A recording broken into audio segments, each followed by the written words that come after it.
Welcome to The Explainer. So today, we're diving into a piece of technology that honestly just shouldn't exist.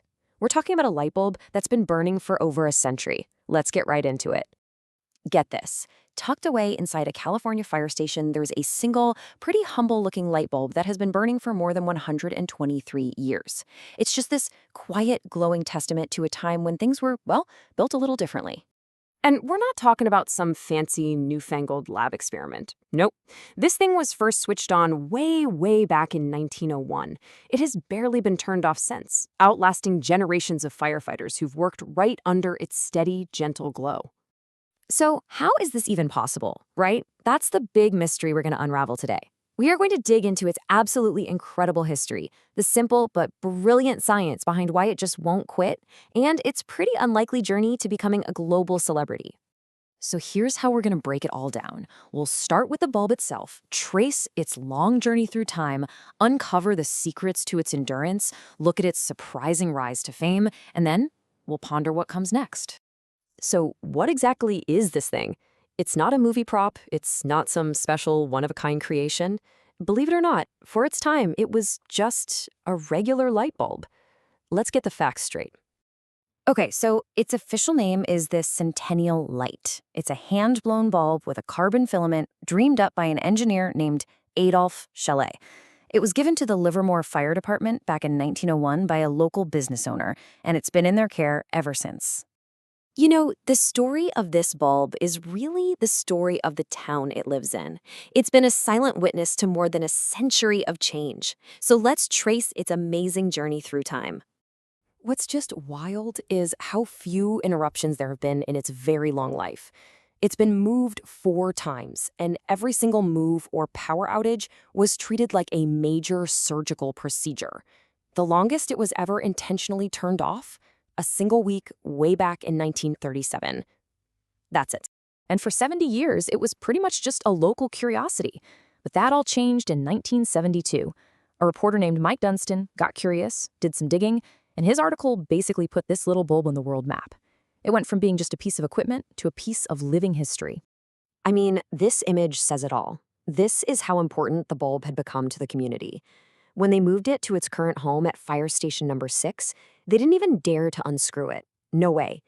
Instead, they carefully cut the cord, placed it in this custom-built box, and gave it a full fire truck escort. That 22-minute trip was a seriously high-stakes operation. Okay, so this gets us back to the million-dollar question. How in the world has it lasted so long when the bulbs we buy today burn out after what, a year or two? Well, the answer is this fascinating mix of old-school engineering and a very quiet life. The key differences here are just striking. First off, the Centennial bulb's filament is made of carbon, and it's about 8 times thicker than the fragile little tungsten wire in a modern bulb. It was also handmade, which gave it a level of quality and craftsmanship that's almost impossible to find in mass production today. So, when you put it all together, it's really this perfect cocktail of factors. Number 1, it's almost never turned off. That avoids the shock of heating up and cooling down that actually kills most bulbs. 2, it's sipping power. It started at 60 watts, but now it glows at a really dim 4 watts. And finally, it's got its own dedicated power supply, like a bodyguard protecting it from electrical surges.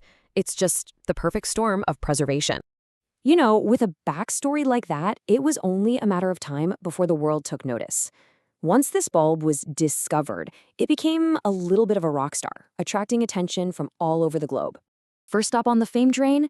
Guinness World Records, of course. Back in 1972, it was officially crowned the most durable light. And yeah, it's held on to that title pretty much ever since. And you know a story this weird and wonderful was just tailor-made for Ripley's Believe It or Not. It quickly became a classic feature, a perfect example of the strange and unbelievable.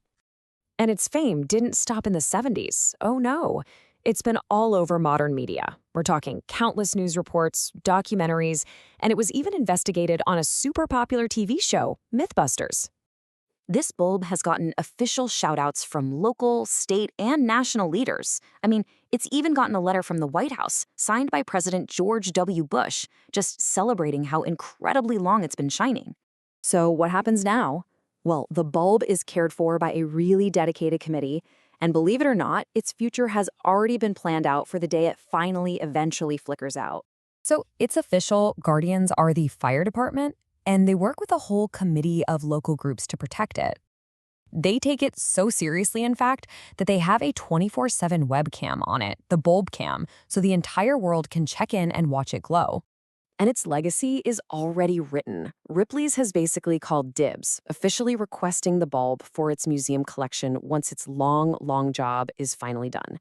So even after it goes dark, its incredible story is going to keep being told. And that really brings us to the big final question, doesn't it? The Centennial bulb isn't just some quirky little anomaly. It's a relic from a different era, a time when things were built to last. In our modern world of disposable gadgets and things designed to break, it forces us to ask a tough question. If we could still build things to last a century, have we simply chosen not to?